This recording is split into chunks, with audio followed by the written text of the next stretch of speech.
What's going on, everybody? How's everyone doing this Thursday? Hope everyone's doing well. Sorry for the delay. I've had quite the day, but I'm glad to be here. I just drove 2.5 hours from LA to here because, of course, I can't miss this. I can't miss you. I can't miss being here with you, and I can't let our guests wait. But yeah, we're here. Another monthly live Q&A, and I appreciate you coming out and hanging out with me. It's going to be a good one. Our guest today is a funny guy, really good podcast. If you haven't heard of it, the Homebrew Happy Hour. I'm sure you have, though. It's an excellent podcast. But yeah, we're going to be hanging out. And this one was a little bit of last minute notice. That's on my bad. So I didn't get a lot of your questions in advance. So if you do have questions for our guests, be sure to comment them below and I'll try and highlight them. And as always, if I don't see your message and you really want to get my attention, a great way to grab my attention is to use the super chat function, which will kind of pop up on screen. I'll really be able to see it. It's also a great way to support me and support the channel, the videos we create. I know I'm kind of haven't been posting as much, but I promise I got some videos in the works. Actually, right now we have the, if you haven't seen in the community tab, we're doing a Malt Madness, kind of like a March Madness, where I selected 32 beers and I kind of randomized their order and we're kind of working our way. Right now we're going into the Elite 8. So there's going to be 8 teams or 8 beers selected. Actually, let's see if I can jump over to see the current status of some of these. Yeah, here we go. Look at that. So in the last round here, in round 2, we got, this is in the Sweet 16. So Hazy IPA is clearly edging out Wheat Ale. Kölsch, which our guest might be upset about this, is currently losing. Vienna Lager, who got a close race here. Close race with the Saison. Ooh, super close. Belgian Triple and Porter. Man, a lot of these are actually pretty split. Some good ones here. I love a good Schwarz beer. I hope they win. And Stout's edging out West Coast IPA, which I find very surprising, but it's pretty sweet. So if you haven't voted on this yet, I'm going to keep it open for the rest of tonight, but tomorrow morning we'll start the next round. So go ahead and get over there and make sure you're voting. But before we get too ahead of ourselves, let's jump over to the chat and see what's going down. I see a lot of good names in here. Of course, Tony. What's going on, Tony? And Patrick Sandy, Yeast and the Beast. What's going on, man? Peanut Butter Galactic. That's a great name. Tiger Pat. Fernando. What's going on, guys? Thanks for coming out and joining us. Other ways, as always, to support, I have links below for merch, as well as there's a Discord, which is free to join, all the usual things. And also I'll have links for our guest, he and his podcast. Speaking of which, I think it's time to move on to the show and get this guy in here. I had the honor of meeting our guest, Joshua Steubing, at last year's HomebrewCon, and it was kind of like a starstruck moment for me because as a fan of the podcast, someone who's listened to it for so long, I always felt like we were friends without knowing each other. So meeting him in person was like meeting somebody I've known for years, and just super funny dude, very just like always looking for a good time, and he is also a, what do you call this? He'll probably correct me, but a jiu-jitsu master. He he also has this podcast, which I mentioned many times, the Homebrew Happy Hour, which answers homebrewing questions every week. So I'm super excited to have him in here. Let's get him in here. Our guest, Josh Steubing. Hey, what's going on, man? First off, yes, Sensei Steubing. Sensei, okay, got it. No, real quick, I was making mental notes because I can't help myself. First thing, funny guy. That's like my mom when she says I have a good personality. I like that. That's great. That's perfect. What is Kolsch losing to in the? Yeah, well, it's losing. What's the beer? Let's see. Kolsch. I guess it doesn't. That's ridiculous. Kolsch is losing to a pale ale, like basic beer. Well, that's basic on basic. Yeah, That's yeah. basic beer on basic beer crime. You do a Kolsch against like a blueberry sour or something, and then see Kolsch. Like, you got to rig it. Like, that's what I do when we do contests, whatever. I Just rig rigged it it for how for I want to. Oh yeah, I'm tearing down the veil of kayfabe, so you'll know what I'm doing. But no, the jujitsu part. Yeah, I've been doing it for 12 years.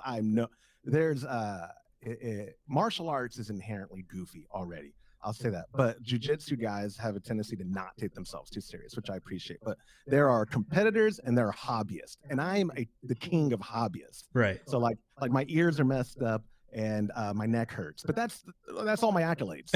You know, like any medal I've ever gotten was basically given to me because no one else showed up. And it's like, you know, take my podium picture. Hey, look, I won. But Yeah, no. yeah. Did you do jiu-jitsu before brewing, or like which one came first? Yeah, well, okay. So before I literally started brewing, yes, but not before I started working for Todd. Okay, got it. Can I tell that story? Sure. I wish Todd was. Well, yeah. All right. Before you do that, let's give some background who you are. I gave a little bit, but like, Yeah. who are you? So it started on a cold November in 1985. No, like you had graciously introed me. Homebrew Happy Hour started as just a podcast in 2015, February of 2015, to basically actually be a marketing funnel for Keg Connection, because we were looking for creative ways of building brand loyalty and whatever. You know, even in 2015, it was very difficult for a mom and pop operation to keep up with the bigger names at, you know, Northern, who's still a big name, Northern Brewer, and More Beer, who are great people, but have always just been a dominant force. And then little Keg Connection back in the day, it was just very difficult. So no one was really doing it. And so I was like, hey, why don't we try this? Worst case, we're making content that people, if they call in and have questions, we can go, you know what, we actually recorded something about that. You could go listen and help answer that. In best case, we have fun and build up an audience. But yeah, back in 2015, I was freelancing for Todd, and that was just a way I also found to sucker him to pay me more money. But no, I started working for Todd. I've been in the business since 2012. Okay. Is I'm sorry, that way before that's when my second kid was born. It was March 9th, 2008 is when I got into the business. My wife and I was married for like 6 months. I was making minimum wage at some other job, and I was like, you know what, I gotta start a family. I gotta get a real job. And found a listing on Craigslist of all places that said manual labor keg cleaning for a company with potential or something like that, and I was like, sold. It was literally like 4 blocks from where I was living. It was right up a hill. I was like, that's all I need. I don't care what the job is. And lied through my teeth to get hired.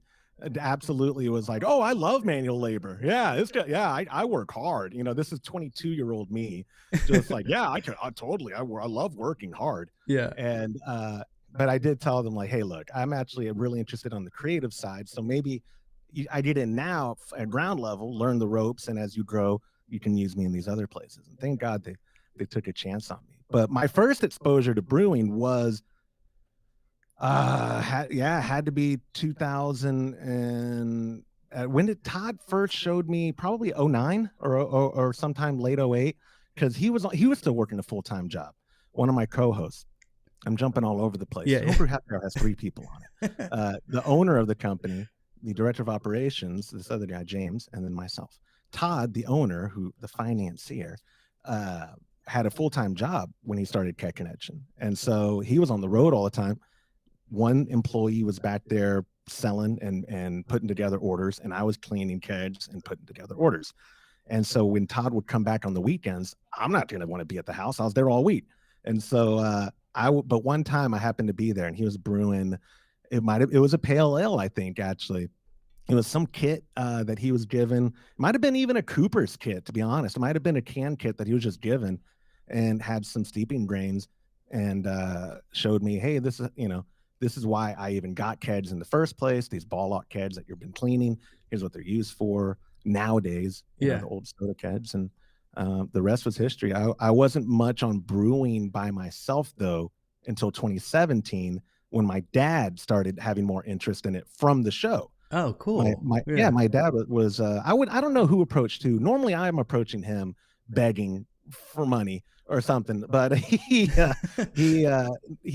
actually I don't know how it came to be, but like March or April of 2017, we were like, why don't we just brew ourselves? And so started getting the equipment we needed and put 2 kegerators there in his game room, and the rest has been history. Now I've been brewing at least a few times a year with my pop. Now this year we brew once a month. We're brewing it over at youtube.com/homebrew happy hour. Nice plug. But then I know I left out a bunch of details, but you can always interrupt me too. No, I'm not used to being on this side of it. It's so fun. No, I appreciate you talking. That's less of me talking. So. Oh, one more thing I remember too. Martin was your last guest, wasn't he? Yeah. Oh, dude, you are tanking. Why me? Really? Martin's the man. Are you kidding? Martin's the man. Like I mean, don't get me wrong. I am super flattered. I like you mentioned how we met in San Diego. Mm-hmm. It's honestly reciprocated. I told you after many drinks that we both were having with the big group or whatever, you, Apartment Brew, all those guys. I love y'all's channels. I've been plugging you. The production value is just so incredible. So thank you. I envy people who are more creative than me, and the bar is real low. And who know how to have good equipment and use it. Like Todd and I will spend money on equipment, and then we're like, why isn't it making good content? Like, as if the equipment does the work for you. You know what I mean? Right. Yeah. Now, one day we'll be there. AI is about to take my job. If AI becomes even slightly witty, I'm screwed. I'm out of a job. But, well, I appreciate you saying that. But I mean, obviously, did you have any like kind of audio recording background before you started doing the podcast thing, or did you have to figure that out on your own? So, I've also been a lifetime hobbyist musician, and so I had an extra mixing board from the whatever last iteration of an attempted a band that I tried to do like in my high school or college days. And I at the time I approached Todd, I had just started producing shows for other companies as a means of income, because again I was freelancing. And because I couldn't get a real job. Come on, look at me. And so that was like, I don't know how old you are. I'm 38. You look considerably younger than I am. I'm going to be 35. Yeah. Okay. So not considerably younger, but you remember the days of like when you're in college and like WordPress was just coming out, but no one really knew how to use it. That was over the age of 45. And so you learn a little bit and you sell websites. I don't know if you had that phase of your creative life. I definitely made my own WordPress website. So yeah. I had that phase though where I was like overselling. By overselling, I don't mean like lying about my abilities. I mean charging way too much money to various local companies. And a buddy of mine who actually runs the gym that I train at, Dojo Kyle in Kyle, Texas, Will Caldwell, he was like, hey, we should start like this web presence that would highlight people in the community, because then you could sell your services and I could get them into the gym and blah, blah, blah. And that's the first podcast actually I ever produced was it was called Kyle Life. And it was just interviewing local business. And it was dude, you want to talk about a funnel. And I hate sounding like a slimy marketing guy. I just mean, I've learned I'm not a good salesman, but my mom says I have a good personality again. And so it's easier for me to work with people when you have a relationship. I mean, you know what I mean? Like, yeah. And so the audio thing, no, I'd stumbled into it just from like, I recorded demos. I could do this. Yeah. And that was the beginning of my confidence. Wow. And now you're coming up on what? Almost 400 episodes. Almost 400 episodes. And if you don't count the dark period of absence, it was like almost 9 months, 10 years. Next February, right? In February 2025, it will be the 10-year anniversary. Wow. That's insane. I know. Not a lot to show for it. Hey, you're here. You made it. You made it onto here. I made it. That's when you don't mind if I crack open. No, I was just about to crack one open too. What do you got there? Oh, this is my last can of Fru Kolsch, and I don't know if it's reversed for y'all too. What I'm seeing on the screen is it looks straight. It looks right for me. Okay, good. I don't know how this stuff works. Technology. But so Fru Kolsch is my favorite import you can get. It's not my favorite Kolsch in Cologne. Peter's Kolsch is my favorite Kolsch in Cologne. Fru is a close second or third. There's a handful of there that they don't export and we don't import. But Fru, for the last 18 months or maybe a little less, hasn't the distributor here in Texas just stopped doing it. Oh, So okay. I've been hoarding it. My dad has a mini keg of it. This is my last can, dude. I Wow. saved it for you. Saving it for So me. I always do that. this. Oh yeah, you're good. I assumed you had it under control. Yeah. But yeah, so this, they only sell the tall boys too when they were doing it, and I was like, that's against the principles of, look, I have my fruit glass. This whole can won't fit in that. But. Yeah, right. Well, in honor of you, because I knew you're a big Kolsch guy. Mine probably is backwards, but I got a little Kolsch here. No, I see it. Nice. Oh, and I like that they're proper Kolsch style. Kolsch style.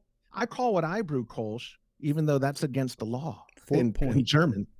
Right. Yeah. I mean, so how did you find a love for Kolsch? Was it you going there or traveling? Yeah. So I'm lucky enough, and cheers, my friend. Yeah. Hold on. Let me get this. I am lucky enough that my boss is pardon me, my boss's wife. Look at that pour.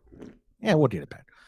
True. That's a true. I like your glass too, brother. Yeah. There you go. My Todd's wife loves me, and so they kept me around long enough to when he acquired CM Becker International, which is the manufacturer of all, like most people's disconnects, unless you bought them recently and off Amazon.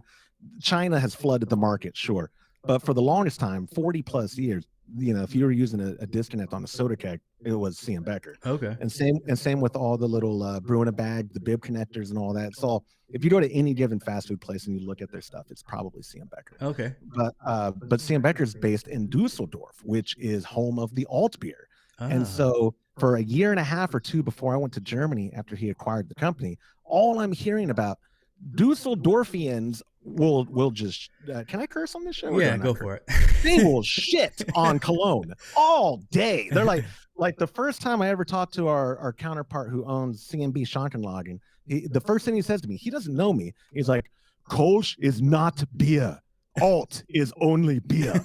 And I was like, yeah, screw Kolsch. I think we have it on an episode of our show. I couldn't tell you which one. Yeah. But I'm like, yeah, I hate it. Yeah. But then Todd takes me to Dusseldorf for a few days to work in like 2016 or 2017, pardon me.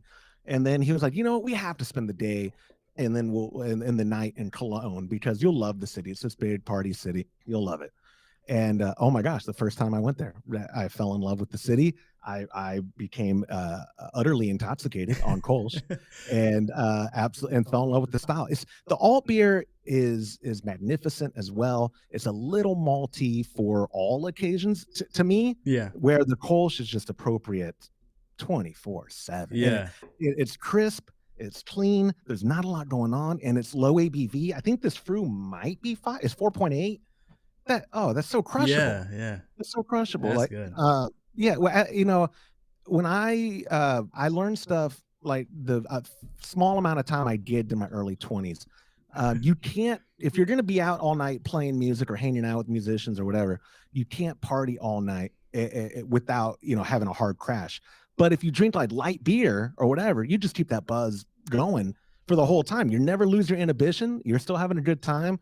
You're more enjoyable probably to other people, better looking to your wife, whatever. And but I found that light beer is my beer because of I can enjoy it longer throughout the day without worrying about like, hey, who's driving, or if I'm at home, worrying about falling asleep at 7 p.m. or whatever. So are you like, is Kolsch the only thing you brew, or do you brew like a bunch of other things? Or are you a Kolsch, just go between Kolsch and alt, or? No, I mean, that's the shtick, right? That I keep up on the show. But for 2024, to prove that that's not all I do, I did make it an effort to do one live brew day a month with my pop. He's my best brewing buddy, and we have for Homebrew Happy Hour a Patreon where certain levels get the kit shipped to them. And so we are brewing the kit of the month every month is what we're doing. So that's the Trub Club, right? It is pronounced Trub. That's right. Yeah. Who's in the comments? I'll fight them. Here, I'm a jiu-jitsu master. Get between my legs. I'm going to show you what's up. It totally take us serious. But even before that, my dad and I, Kolsch, I always like to have on tap. but we've brewed IPAs, we've brewed Hefeweizens. Every year we brew a breakfast stout clone, so an imperial coffee stout, and that's probably honestly that's probably the best beer we do brew. Like that, it's way better than the Kolsch we brew. The Altbier, always consistent and never been a disappointment. I've brewed some disappointing Kolsches in my life. Yeah. Well, speaking of disappointing Kolsches, hopefully not disappointing is you got a Kolsch Cup coming up.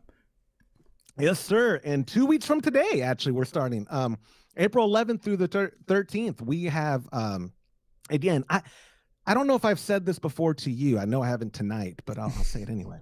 We are living in a simulation that was designed for my pleasure because, hear me out, not only is my life fantastic, I have a beautiful wife and my kids and my job. Nothing made sense. If you knew me, Trent, you'd be like, nothing made sense. But we have managed to convince up to 40, we cap it off at 40 entrants, people from across the country to brew their incredible versions of my favorite style, pay for us to judge them, and they ship it to me. I'm living in the Matrix, bro. I've cracked the code. I'm Neo with the dad bod. Like, I have cracked the code. How many? I love Kolsch Cup. How many people entered this year? Okay, so that's where it just a little disappointing. Okay. We had 38 sign up, but I've already had 9 drop out. Okay. So so what is that, 29 right now? Yeah. We're at 29, which again, and I kid, 95% of the things I'm saying, guys at home, I'm kidding, or take it in jest. But I am so thrilled to have whoever we have. And kidding aside, all the entries the entry money we take goes right back into it. We have, I wish it was here, it's up at headquarters, an ungodly large grand champion trophy that Todd always gets mad at me because of how much money I spend on it. And then I got trophies for second and third instead of medals this year. We normally do medals. And then shirts, I did a double-sided print. I don't know. You run a merch store, but I don't know if you ever have to be on the back end of ordering and stuff. Double-sided shirts are not cheap either. So we actually might be in the hole, like $100. I'm not the accountant. I'm the creative guy. Okay. I can't be in charge of everything. But Kolsch Cup every year in like the beginning of the second quarter of the year or the end of the first quarter is when we try to hold it. Okay, this year we're doing it in April, mostly because we have such a stacked season coming up. We Craft Brewers Conference. I get to go to that this year on behalf of CM Becker, working that. I was going to say HomebrewCon. No, I'm not. HomebrewCon's not this summer. Yeah, right. Yeah. Are you going to go to GABF? If they give me a pass, I am. Are you going to go? Same. Yeah. If they give me a pass. Yeah. Yeah, if Todd Burns pays for my travel and the Brewers Association gives me a media pass, I'm not holding my breath. They know me. I'm not holding my breath. Right. They're good people. I love the people over at the Brewers Association. But with that being said, I'm very disappointed in what's happening with the AHA. Yeah, it's a bit of a bummer. And it's Marshall just put out a couple episodes about. It was great. It was great. Yeah, it was great. He's never shied from being vocal and how he feels or whatever. And people take and good that he's doing it, because like I can say what I want, and our audio podcast has a lot more than our YouTube. But people who don't know me and they're watching you are first disappointed, but second they're like, go to our channel and be like, oh my god, like why did Trent have this guy on? I swear, man, people know me. We have a lot of crossover in regards to people who consume our content, consume you on YouTube, consume Brewlosophy, and all that stuff. So even when I don't listen or watch it myself, I hear about it, like, hey, did you see his opinions on this, or did you watch this channel or this? And I'm like, if I hadn't yet, oh, thank you for letting me know, Right. Yeah, for sure. Yeah, I know. I'm kind of disappointed by it all, but I think it's almost like the sentiment that like brewing is dying because the AHA is not doing well. But I feel like at the end of the day, like I'm still doing the hobby that I love. It's not dying for me. It may be dying for an organization, but people conflate, and it's in the best interest of the AHA or the Brewers Association corporate to conflate the hobby with them. Right. It's in their best interest, right? Where I agree with you. Hey, in my life, homebrewing is thriving, but I will say at an industry level, we did get out of the ingredient side and all that because sales during COVID, like right when people were staying home and being safe and all that jazz, it was like Black Friday every day. It was ridiculous, the amount of kits we were shipping out, the amount of keg kits, recipes, whatever.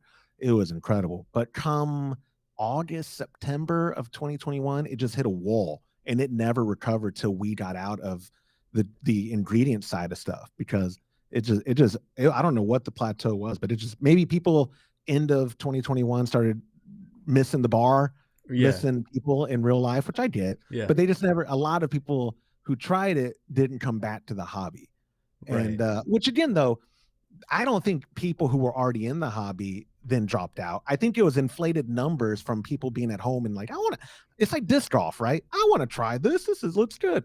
And so you get 3 or 4 months of data that goes, this is the next big thing. Oh my God. Right. And then when people get normal again, they're like, oh yeah, that's for the dorks in the woods. So that's for the dad bods in the garage to brew. I'll go back to doing what I was doing. But we were still here. Right. We were still here. Like, we're still brewing. Yeah. Oh, we got a comment here. Brewing Bad says, the Homebrew Happy Hour show is always interesting. Josh, Todd, and James have a different yet great dynamic. I've always enjoyed the banter. I will say that is like one thing I do love, that you guys have this almost like brotherly banter between you. Especially it seems like you and Todd kind of jokingly jab each other throughout the show. It's not a joke. I actually talked to a therapist about this a lot after the show. And, no, that guy, again, simulation for my enjoyment. I could not be more blessed in regards to my employment. Like, Todd and his wife are, they're to be fair, they're the only real bosses I've had in my adult life, because I was barely 22 when I started working for them. So I'd have no experience whatsoever. I'm just throwing this out. But so kind and so generous. And Todd, we have our moments of real with each other where we might butt heads or something, but I've learned from Todd, one, I have a lot thicker skin because of him. He does not bottle stuff in, but I've come over 15 years now working for him to appreciate that, because he lets it all out at once and then boom, I'm good. So we can have this kind of banter and connection with each other, because we can separate like the modes that we're in. When we're on podcast mode, that's just Josh, Todd, we're friends. But then he might literally, when I've been up there before, when we're done recording, I've got my ass chewed out, like not even 5 minutes afterwards, for something I told him I was going to do, and he remembered while we were recording, and he kept it together, and we're like all friendly banter, and then we're done recording. I'm like, I'm gonna go grab, no, you're not good in here. So it is all, I promise, like I appreciate the comment. It is authentic, because we don't know any different like that. That's just our relationship. Right. Real quick, we got a super chat here. Thanks to Tony, man. Tony in the house. He says, cheers to Kolsch. Josh, if you're ever in San Antonio, Kunstler Brewing does a Kolsch Fest every year. It's always delicious. What? In San Antonio? Spell it for me. Kunstler. Kunstler. It's almost going to get me demonetized. I was about to say, wait, no, say it again, but slower. Now say it like you're Australian. Right. There's an umlaut on it. So Kunstler. Okay, gotcha. Kunstler. I've never even heard that. This is what I love. I'm probably ADD, because I was about to say something. I was like, well, I gotta preface it. No, I won't preface it. There are so many good craft beer or craft breweries in Austin, where I'm in San Marcos. I'm between Austin and San Antonio, and I'm a long stone's throw away from any given good craft brewery, but in the same breath, they're closing up. Like one will open, one will close. One will open, one will close. It's a very weird economy right now for that sector, right? Right. Like, I'm again so spoiled by good beer, but then someone will tell me, "Go check this out." I look it up. Oh, permanently closed. Okay, well, never mind. I missed that. But Kunstler, I'll try that. Yeah, shout out to Tony.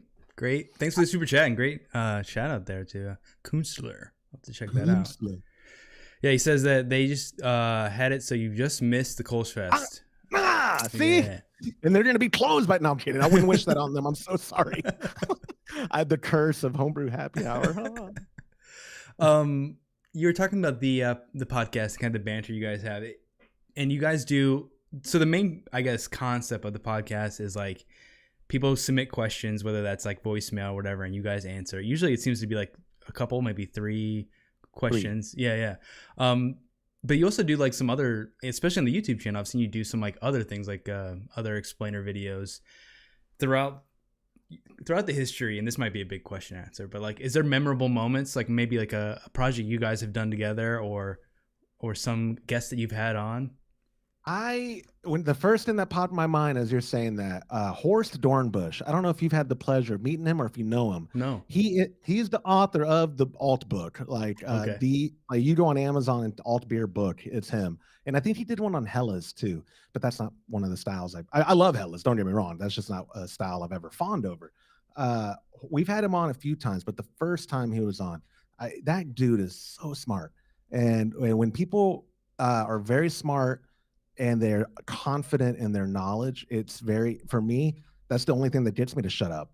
Like to not, because I'm just like in awe of like, oh my God. It's kind of like, this was recent, but another memorable thing. Have you met Trong yet? I just listened to the episode with him and I was like, this guy sounds awesome.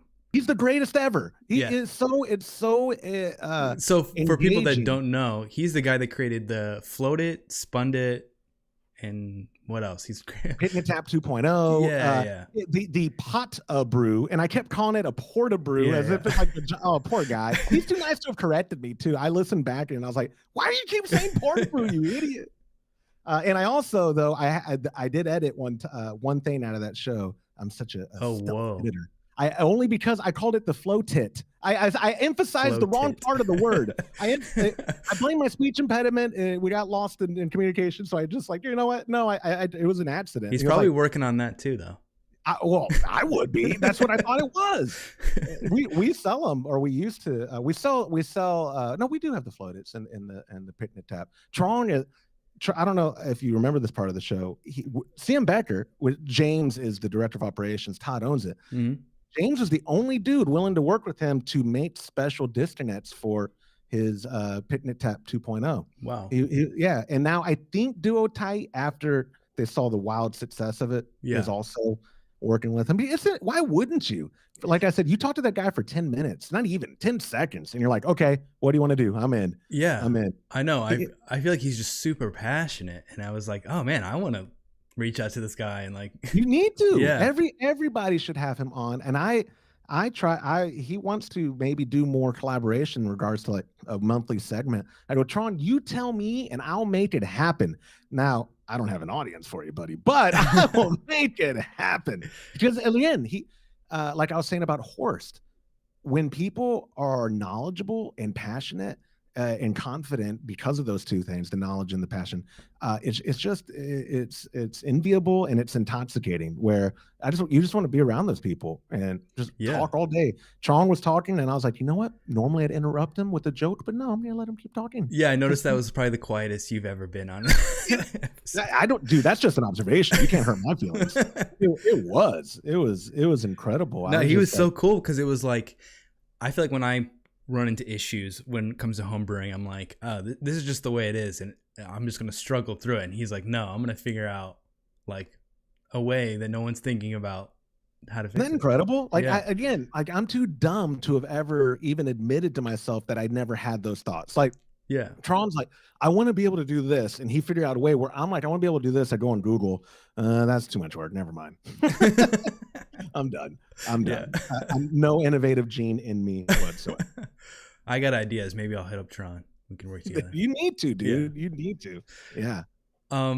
Since you've started doing the YouTube thing, because now the podcast is on, you have a YouTube channel where you post the podcast as well.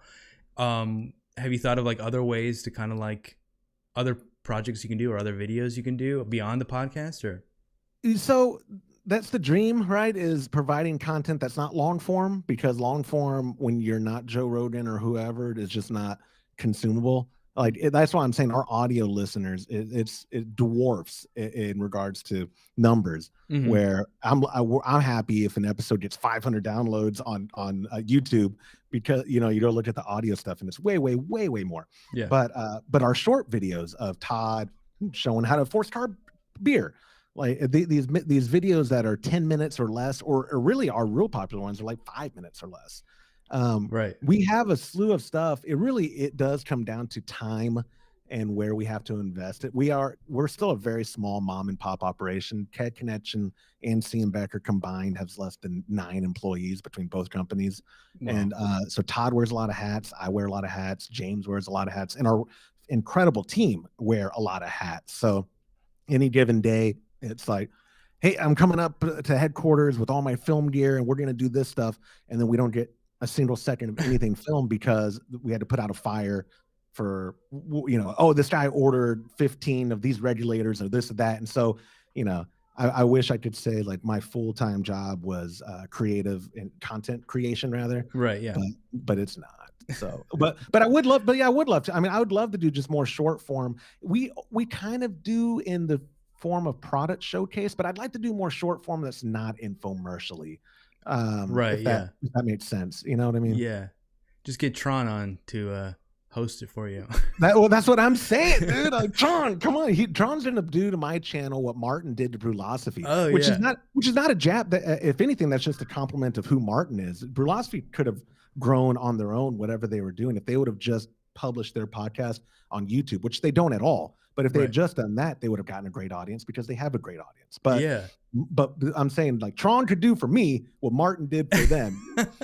Which again, I can't say enough how much Martin's the man. I'm so happy to be sandwiched between him and whoever better guest you have after me. Like that's gonna be. I'm gonna make a screenshot and put it on my wall. Yeah. Martin's awesome. Have you ever talked to him? Have you ever communicated? No, I should.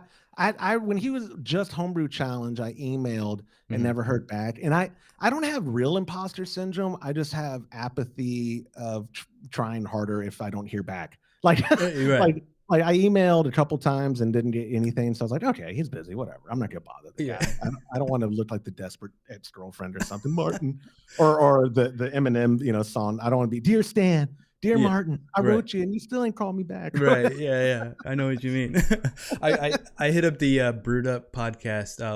Was it Lori and Tyler? Yeah, and Tyler. Yeah, and they didn't respond. I was like, ooh. I'll say something to them. No. I'll get in Lori's DMs and be like, listen, I don't know other men in your DMs, but I'm telling you right now, you better reach out to Trent. How dare you? I had them on the show once and I think they were plastered. It was fun. Yeah. It was a last minute thing too, where I was like, hey, could y'all please do the show this week? Because Todd had some emergency trip and James is on vacation. And they're like, yeah, sure. And showed up just drunk as can be. I was like, oh, right. Yeah, it was fun. I went on their podcast and I felt like I was walking into a party that was already going on. Right. All right, yeah, let's do this. Okay. All right, cool. I can't catch up, but let's do this.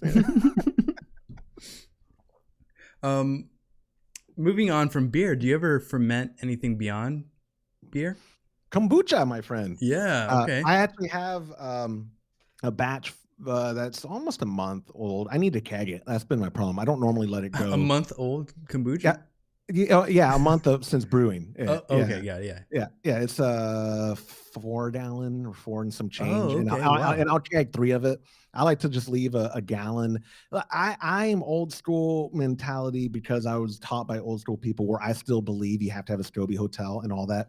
Right. I know you don't. I mean, I accept the modern understanding that the culture is in the brew itself. The SCOBY is just evidence of their existence, but it is not the existence, right? Like you can make a starter from a 12-ounce can you buy for too much money at the store. You don't have to go buy a SCOBY and all that jazz.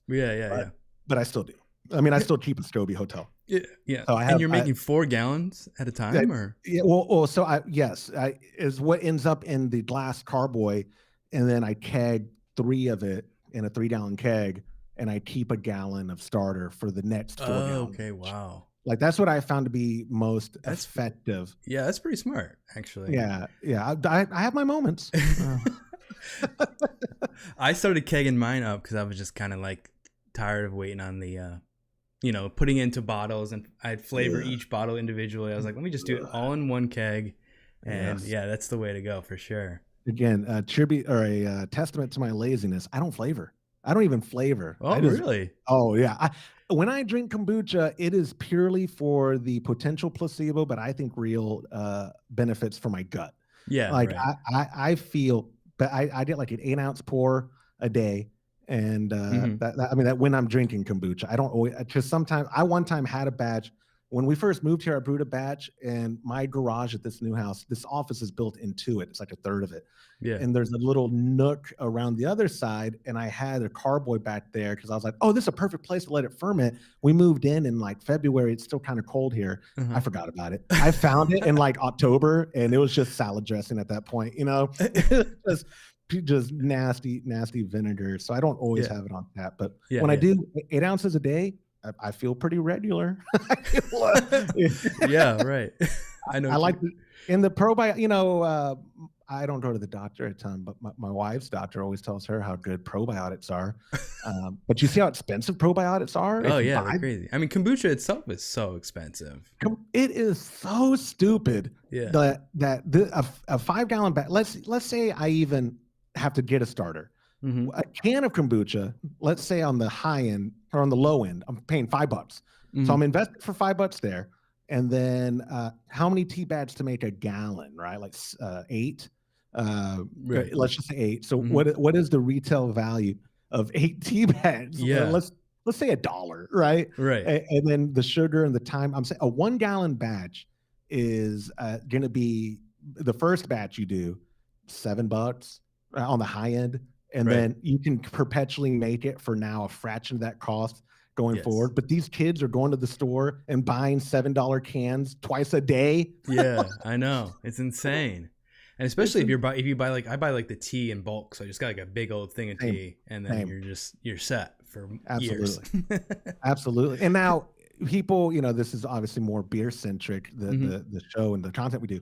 That is not the case with beer. Brewing beer does not save you money, but Right. some people will debate it like, well, I don't value my time at all. Okay.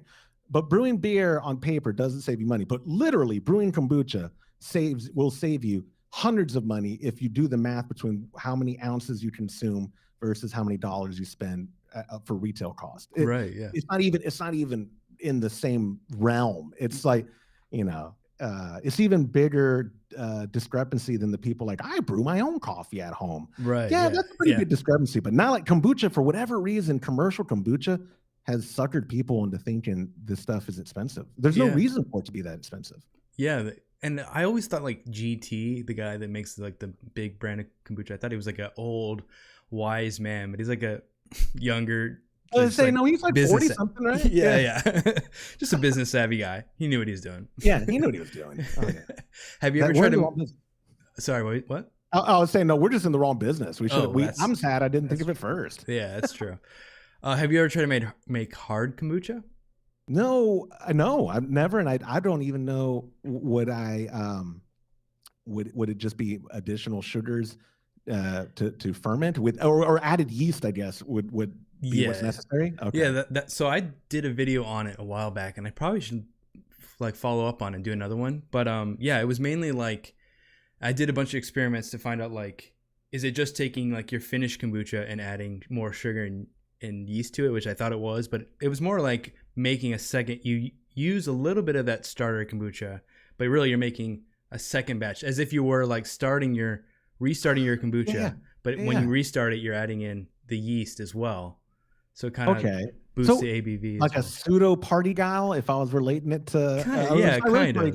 Yeah, okay. Yeah. Interesting. Once you are making kombucha, it's pretty easy, but it's like if you're Very. starting from scratch all the way through, it's a bit complicated. But yeah, I had pretty good success with it. Do you always keep it in the fridge? The kombucha? Yeah. No, I keep it on. I keep it on the counter. I mean, you always have it on tap, is what I meant. Like yeah, I try to. Yeah, I only do 1 gallon batches, so each week I'm doing a new batch. So I should probably just bump it up and then. I'm not judging you, bro. You do whatever you want. That is why I stopped doing 1 gallon batches, though.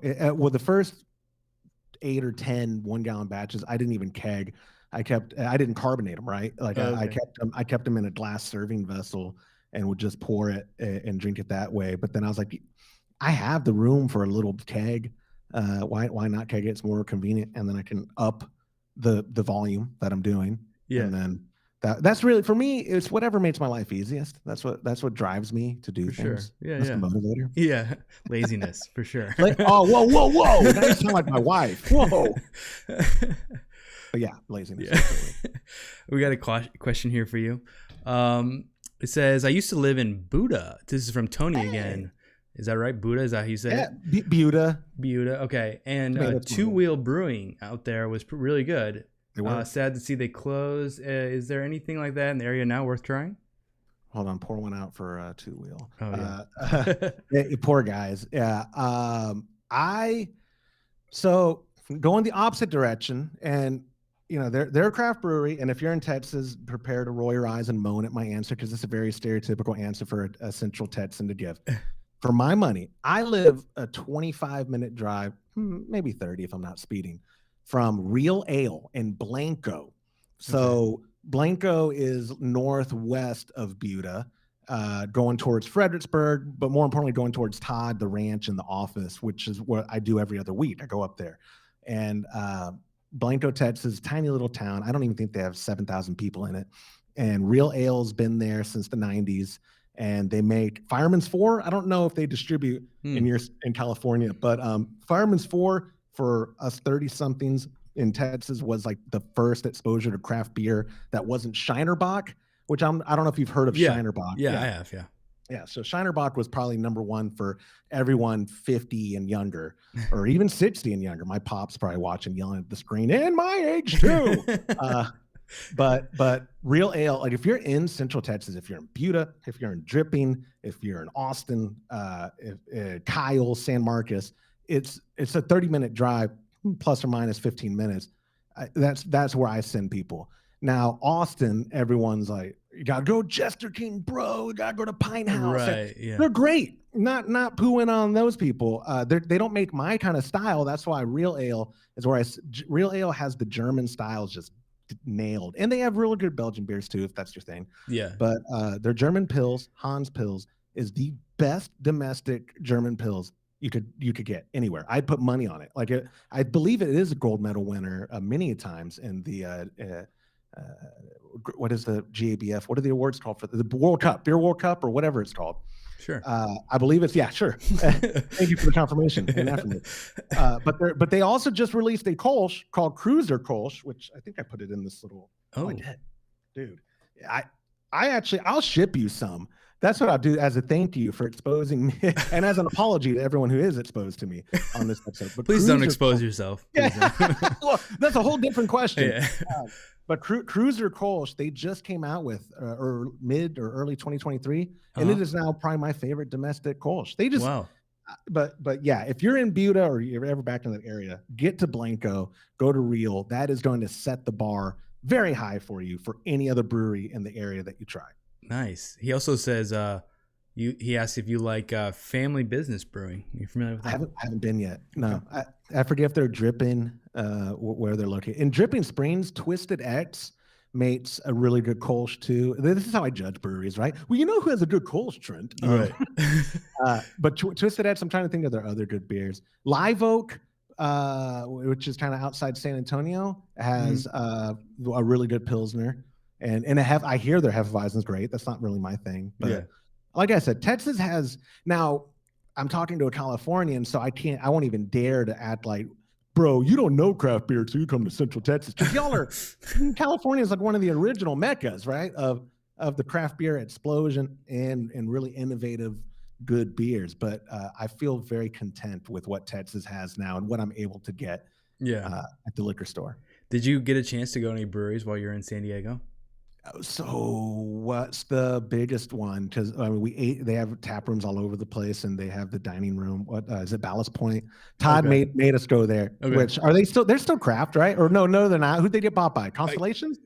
One of those, I think. Yeah, I don't think they're considered craft, but they have a homebrew store. So they do. Well, that was why I think that's the one we went to, because I think that's why we went there, because that store had been there forever. Yeah. And so I was like, oh, we gotta go check that out. We're at the homebrew store. Yeah. And they make good beer. Look, I would love to shit on macro breweries all day, but I'm jealous of the consistency that they produce.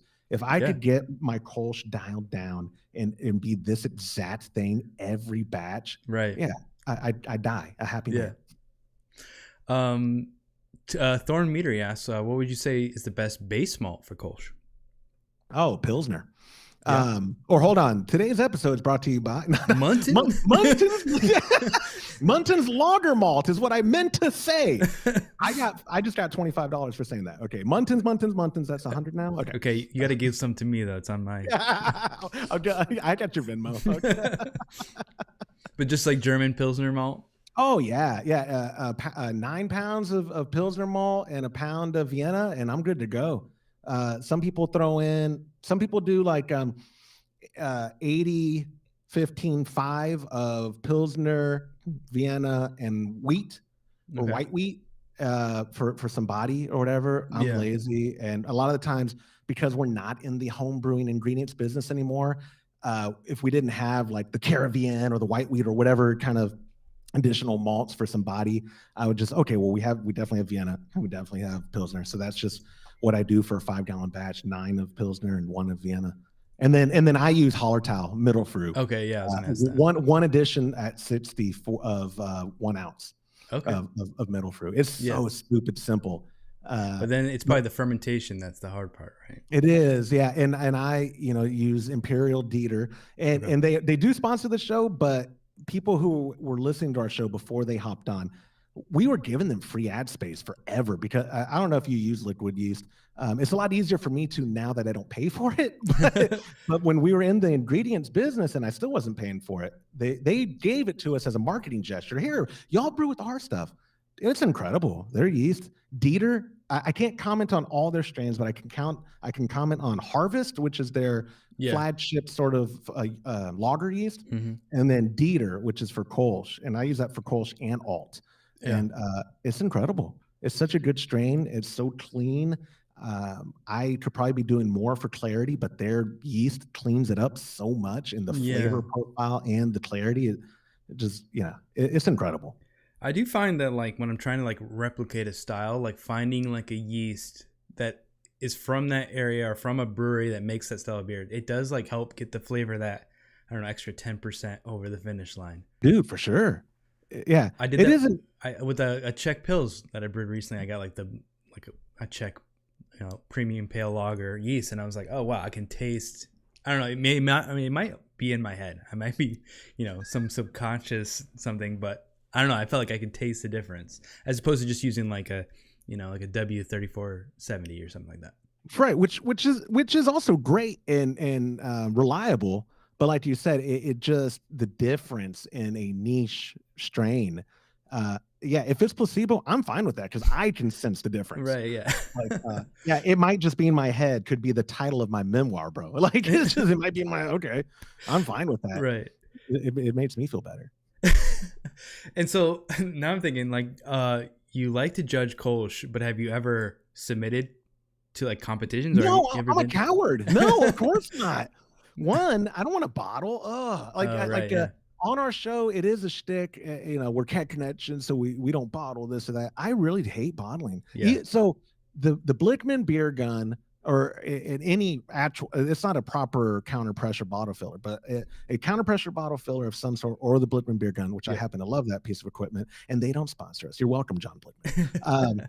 That has made bottling less miserable. But I really don't enjoy anything about the process. And for me, I don't stick with hobbies or activities that if I find no enjoyment in them. In the bottling, I just haven't found it yet. So when we use the beer gun, it's like, okay, that's not as bad, but I still don't like it. But also, for competitions, I know when James first started working, he submitted, maybe it was an alt beer, and the sanitation or whatever, we did something wrong on the bottles. By the time the beer got to the judging center and they took it out, they slammed him for obviously infected. We're drinking off the keg. We know the batch is infected. It would happen in the bottling. So that's also clouded my mind of like, no, I'll never, I can't handle that. Yeah. I mean, once it leaves your hands, who knows what's happening to it? Who knows? and look, I know enough BJCP judges. Those bums. No, I'm kidding. I probably failed the test anyway, trying to get certified. My favorite person on earth in this industry, Lorena Evans. You need to talk to her for a hangout, dude. literally, you want to get your mind blown. That's who I should have mentioned instead of horse.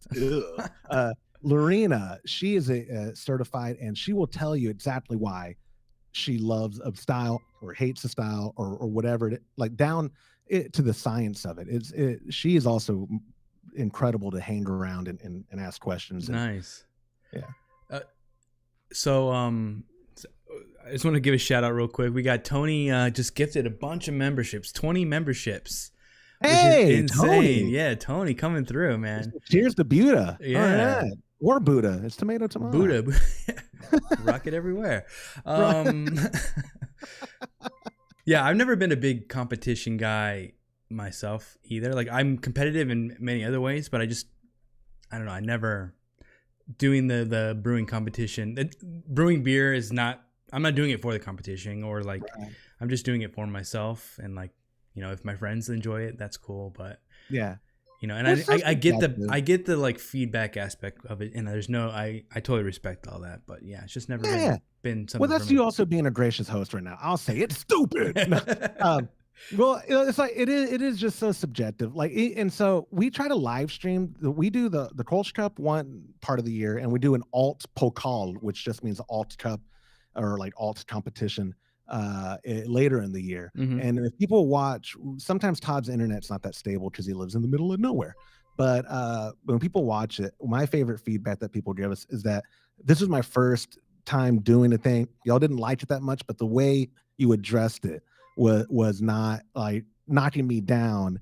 You know what I mean? Like, and I don't think all BJCP judges are meant to be, you know, just like robot spots of just like this beer, blah blah blah. Yeah. But I feel like maybe competitions would be more consumable by people, or more welcoming to people, if they all did live streaming of what they were doing too, their judging sessions. I pitched that to the AHA, the people who I've had their ears before, and they just were like, no, that's stupid. And I'm like, okay, yeah, I hear that every day in my life about my ideas. But I just feel like what we're doing with the competitions, what people like is like, they see their number on there to keep it anonymous. I don't put their name, I put the registration number, and they hear the things we're saying, and we're being honest. We're not cushioning it. Right. Yeah. But we are certainly giving real feedback, but constructive. And they also accept the fact that it's probably because we're not actually registered judges, and so we're just trying not to sound like idiots. So how does the live stream, how does that work? You're just gonna like be tasting them and talking about them? That is what we do. Yeah. So I set up the whole thing in Todd's barn. If we can live stream the Alt Cup, unfortunately, I just had to record it and then immediately publish it because he has Starlink now, and it was like a cloudy day. Yeah. At the very, so the upload speeds were like 1 meg, so I couldn't really upload, but or stream. But yeah, it's 2 tables and of 2 people each, and this group is judging one beer and this group's the other, and it's up on the screen what they're judging. Everyone's mic'd up so people at home can hear what we're saying about their beer. And from the first 2 days, or round 1, the top 10 beers of round 1 go on to the final, where all 4 of us judge it collectively on the last day, and then we crown a champion, a runner-up, and a 3rd place. Wow, that's awesome. Yep. That's really cool. It's fun. Yeah, it's so fun. And like I said, I joke about like I found people to give me money. I really, honest to God, it was just having them cover for the shirts and the shipping. Yeah, like when I don't know if you ship things out, it is ungodly expensive right now to get anything. That I offered to send you beer because it's going to be on Todd's tab. Yeah, if it was my money, I'd be like, bro, I'll see you at GABF. I don't got no money to ship this. It's going to be $30. First of all, yes, send me beer. I would love that. But you mentioned Alt Cup. Is there any plans to do other German specific beer fests? Or James really wants us to do a Pilsner, like Pilsner party. I like alliteration. Right? Yeah. Like I don't know. Todd was like, no, we shouldn't do the same thing all the time in regards to always doing a Kolsch Cup, always doing. And I told him, no, but that's the novelty of it, is that every year people can have fun with this specific style. It gives them a reason to brew that style, because not everyone's as boring as I am. A lot of people, yourself included, are trying a variety of beers. You might have a house beer, but you're certainly trying a bunch of stuff.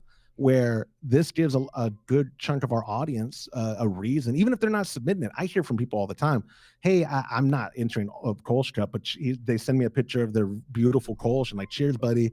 You know, thanks for reminding me it's time to brew Kolsch. Yeah. But yeah, Pilsner would be the obvious one, or Hellas, like if we're being more specific. Yeah, right. We talked about doing a Marzen. Yeah, like Oktoberfest kind of thing. Yeah. We talked about doing that, but I'm super content with Kolsch Cup and the Altbier, because again, my two favorite styles, and they're novelty styles still, where we're seeing a lot more breweries across the country doing Kolsch now domestically. We're still not seeing anyone doing alt beer. I don't know. I have 2 off the top of my head in Texas that are doing alt beer or alt style, and they're not that great. Like, it's still a style they're figuring out. Right. You know, they've cracked the shell of figuring out Kolsch. Alt is still in that weird. There's still a mystique. It's mystified. Yeah. Like there's still this like, oh, like how do we get it perfect? And the ones that are doing it, it's like people drink it, go, that's a good beer. Yeah, but it's not an alt. If you go to Dusseldorf, it's not an alt. Yeah. But so that's why, I like that for sure. On my screen, I still see like the members are still popping up. So sorry if people are like hearing like little chimes, but there's like, all the memberships coming through. So shout out again to Tony, man. Tony's the man. Yeah, he's the man. Dude, that's legit. And what a small world, because Buda, Central Texas is blowing up. But I grew up in Manchac, which if he was in Buda, he probably knows where that is. It's a street in Austin, but it's actually a little township of 1,000 people. And I went to school in Buda growing up. Okay. And it was nobody there. It was all farmland and stuff. And now Buda is affluent, upper middle class white people. It's wild. It's crazy. I'm so impressed so disappointed the brewery didn't last, because the demographic was there. Right. People with disposable income, and where they were located was convenient to where people were eating and shopping. But running a brewery is probably a lot harder than anyone wants to admit. It seems like it. It does seem like it, yeah. You ever get that itch? do you ever get the itch to pro brew? I mean, I think about it, but for now, I just like it as a hobby. Like, this is my way to like kind of chill out and just have fun. But maybe someday. I'm never counting it out, Yeah. Yeah. How about you? I am. Yeah. I know it's dead. The dream is dead. Yeah. My first dream of being a rock star died when my wife got pregnant with our first kid. I was like, I gotta be practical here. The athlete dream died when I was like 14. And I realized I'm not athletic, and I'm not growing any taller because I am half Mexican, so I'm short. And then the pro brewer dream died when all the people I've met in the industry over the last 15 years, you follow up with them and they're like, oh no, I had to shut it down, man. I actually sell insurance now or whatever. Yeah, I'm like, oh, this is sad. I wish I didn't call you. Right. I my thing is just like, at the end of the day, like a hobby can be a hobby. It doesn't have to be like a stepping stone to like being professional. Like if every, gardener wanted to become like a full-blown farmer, obviously there would be too many farmers or something. I don't know. The analogy is right on. You're right. And people, we just have a tendency of wanting to take the things we love and do it for a living. And, but yeah, some people, like, I respect what you're saying, because I relate that it can just, I do it for a living enough. I'm in the industry, right? Yeah. Of the equipment, and that fulfills that itch of me. I get to go to CBC and hang out with those people and all that kind of stuff brewers get to do. Yeah. But I'm not tied to the financial success of this super niche, very low margined industry of trying to run a craft brewery, where, like you said, people, hey, let your hobbies be your hobbies. Like, have your passions, and you can spend a lot of money on this hobby and still just be a hobby. Right. Yeah. And be totally content without having like, no, man, the brewery's next. Like, okay, say goodbye to ever enjoying craft beer ever again, or making craft beer. Right. Yeah. Right. Okay, I got a question here from Patrick Sandy. This one's actually directed to me. What's your next alternate ferment you are doing? I really wanted to do Chicha. Have you heard of Chicha before? It's like what you call me? It's like a Peruvian like corn beer basically, but somebody like chews the corn and they spit it into the batch, and the like enzymes from chewing the corn like help ferment the the beer, and it just sounds like I don't know. I don't know if I would go that far, but the idea is super. I'll send you some corn, bro. I got you. Actually, Todd to Todd, I this year I got into nicotine gum. I'll send you some and we'll do Chicha. It'll be nicotine gum too. And then we put it in the batch. Yeah, there you go. Yeah. You're gonna feel great. Oh, yeah.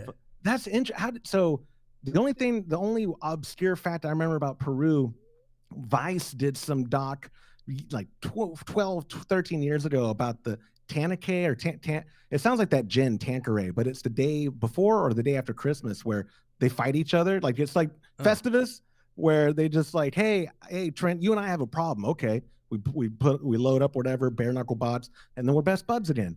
It's like you get to take out all your grievances. The Peruvians are onto something with this chicha and fighting each other. Yeah, I like them. Actually, El Rorito. Hey, my brother. He says, I know you love tepache. Have you tried tajuino, fermented corn drink?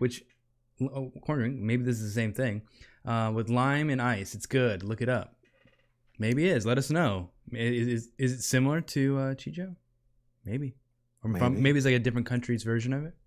Right. They just call it something different. Yeah. How do you? Can I ask a question to you? Yeah. Do you? These alternative fermentations, they're falling into your lap and you're like, that's interesting? Or do you think, man, fermenting this would be interesting if someone done it already and you look it up and then find it? It kind of like depends. So the second option there, the latter option, like one example of that would be like, I was like, has anyone ever fermented coconut water? And I was like looking it up and I was like, oh, there doesn't really just seem to be like a hard coconut water out there. So I went out and did that on my own.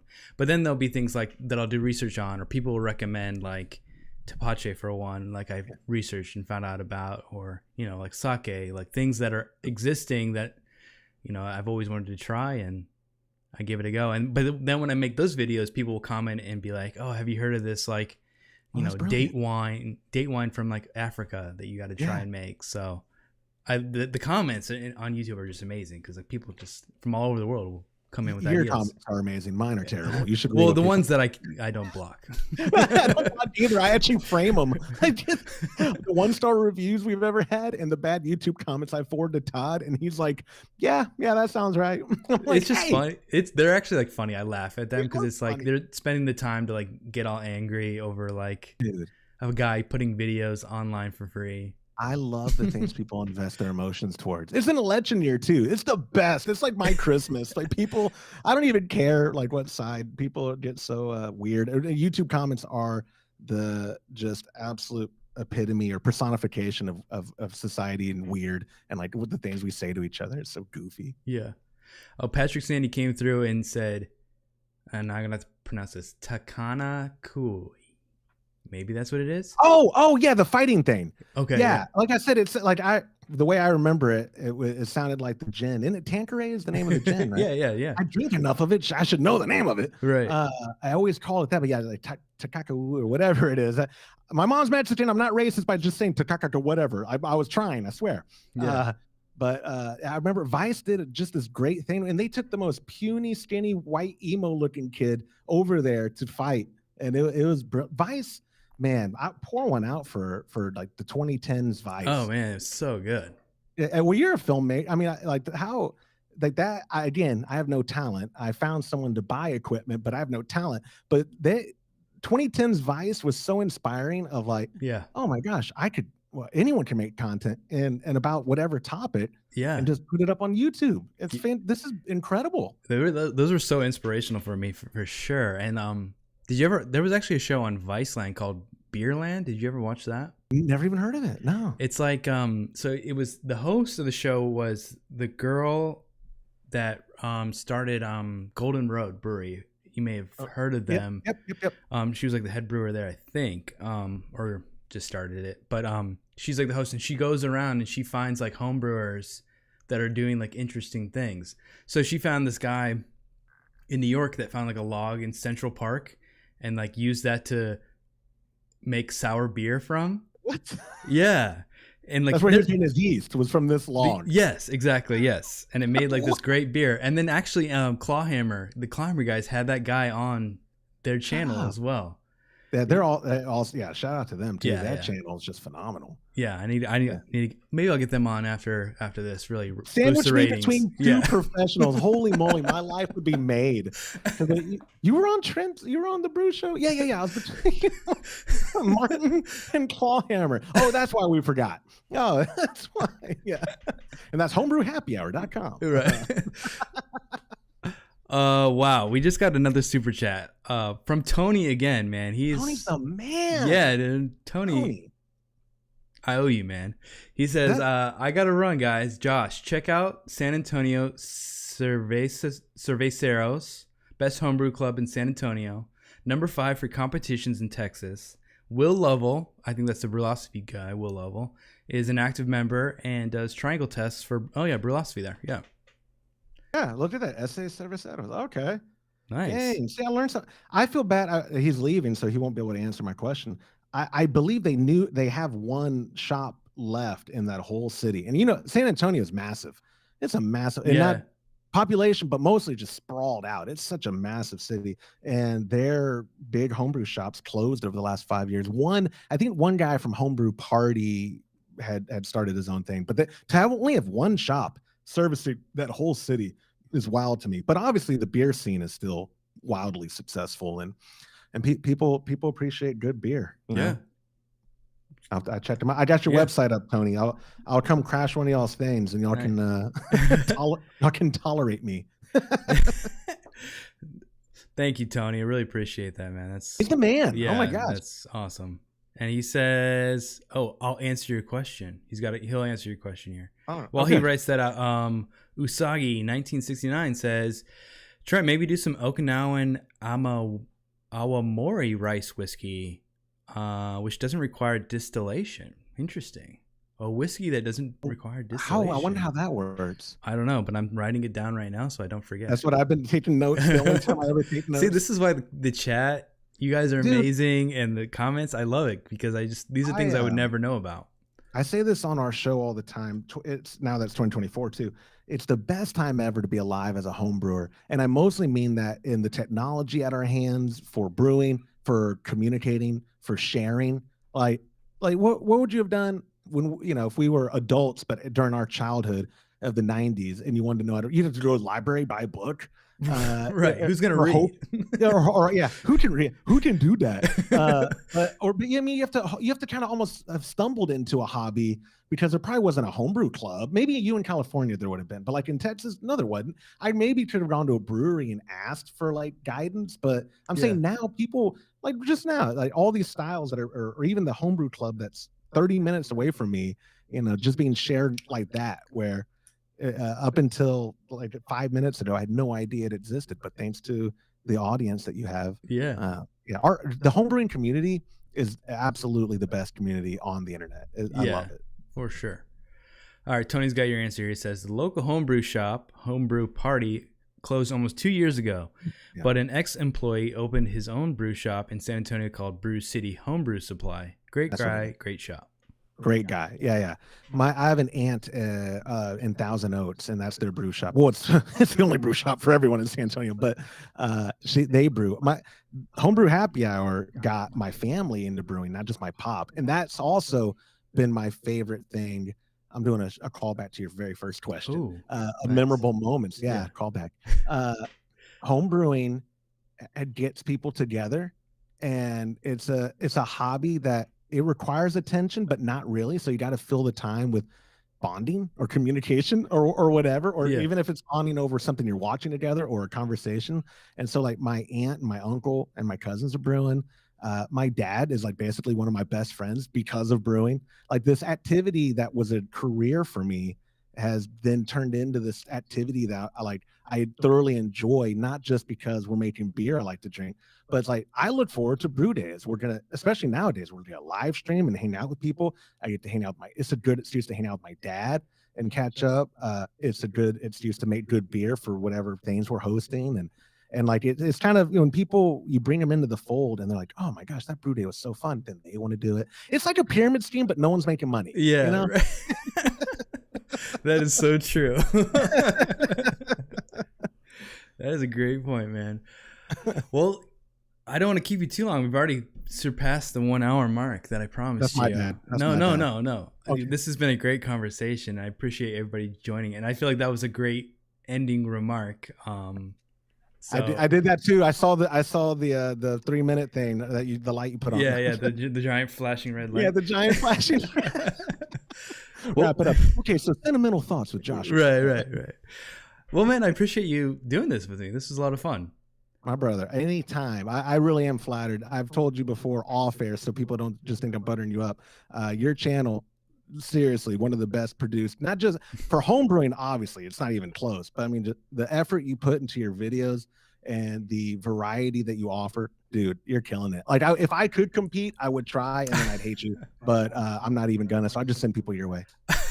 I appreciate that. But you have one of the greatest podcasts on there. Seriously, if you guys have any questions ever, head over to the YouTube channels where you're really pushing people these days. Please. Because the comments in there help with engagement, and they help. And I think if you comment and you get selected, you get a gift card or something like that. Yeah. So yeah, voicemail questions, get a $25 gift card to Cat Connection if I use them, and then text based with like comments in YouTube or texting our hotline, we'll get a $15. I'm giving away my boss's money in desperation for good content.